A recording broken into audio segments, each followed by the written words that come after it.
آواز آئی یا رسول اللہ. آپ نے یوں دیکھا کوئی نظر نہیں آیا. پھر آواز آئی یا رسول اللہ. دیکھا تو ایک ہرنی گلے میں رسی چارپائی سے بندھی ہوئی وہ آپ کو پکار رہی تھی. آپ قریب آئے. کیا ہے؟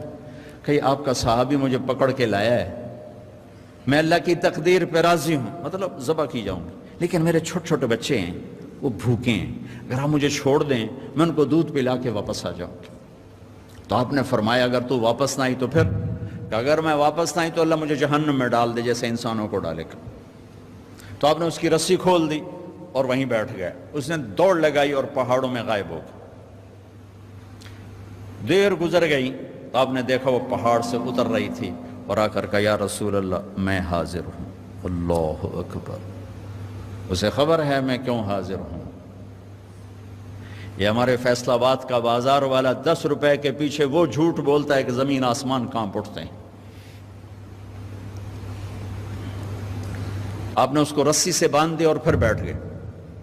دیر گزری وہ صحابی ہے جنہوں نے پکڑا تھا شکار کے لیے، وہ دیکھ کے پریشان ہو گئے. یا رسول اللہ آپ کیسے؟ کہا بھائی میرا ایک کام ہے چھوٹا سا. کہا کیا؟ کہ یہ ہرنی میں ہدیہ مانگتا ہوں آپ سے.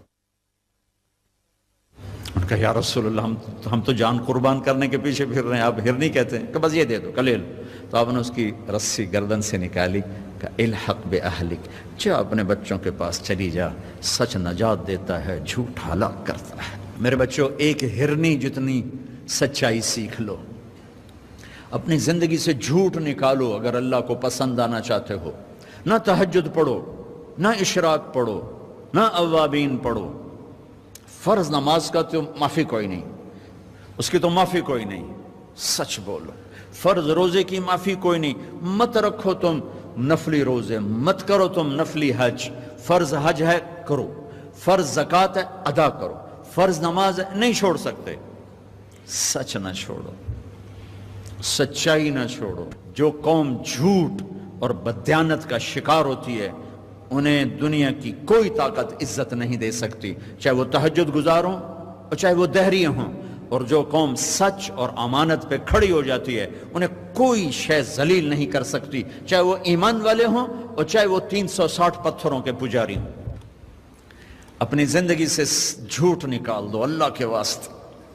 لمبی چوڑی بندگی ہے، میں نے فرض کے لیے تو میرے پاس کوئی چوائس کوئی نہیں کہ چلو اے کر لو تو اے نہ کرو. فرض تو فرض ہے، اس سے تو میں نکل نہیں سکتا، نہ آپ نکل سکتے ہیں.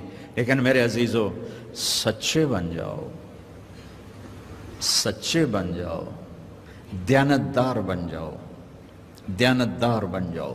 جو وقت یونیورسٹی کا ہے اس میں اگر آپ اپنے کام پہ جا رہے ہیں تو یہ آپ بددیانتی ہے. یہ خیانت صرف یہ نہیں کہ تم نے پیسے میں خیانت کی، ٹائم کی خیانت ہے.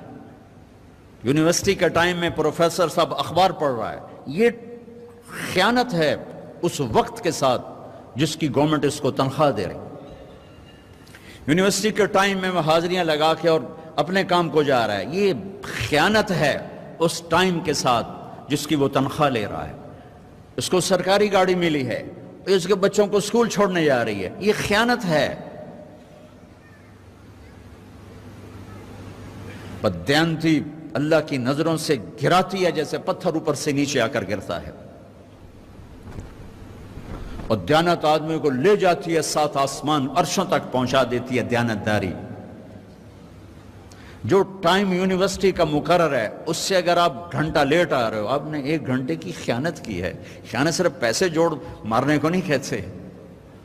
آپ نے بچوں کو پڑھانا ہے، نہیں پڑھایا، تم نے پڑھنا ہے، تم آئے پڑھنے کے لیے، یہاں تم کسی اور کام میں لگے ہو. تم نے ماں باپ سے بھی خیانت کی، اللہ سے بھی خیانت کی، اس یونیورسٹی کے ساتھ خیانت کی. پروفیسر صاحب یونیورسٹی کے ٹائم میں کسی اور کام میں لگا ہوا ہے، یہ خیانت ہے. اگر اللہ اس کے رسول کا پسندیدہ بننا ہے تو میں لمبے چوڑے وظیفے نہیں بتا رہا ہوں، چھوٹی چھوٹی 2 باتیں بتا رہا ہوں. سچائی، امانت، سچائی، امانت.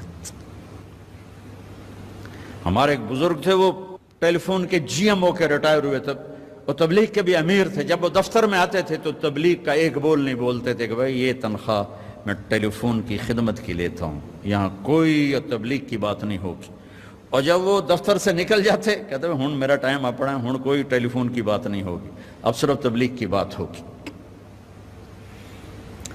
میرے بچوں، بددیانتی نے ہمیں زیرو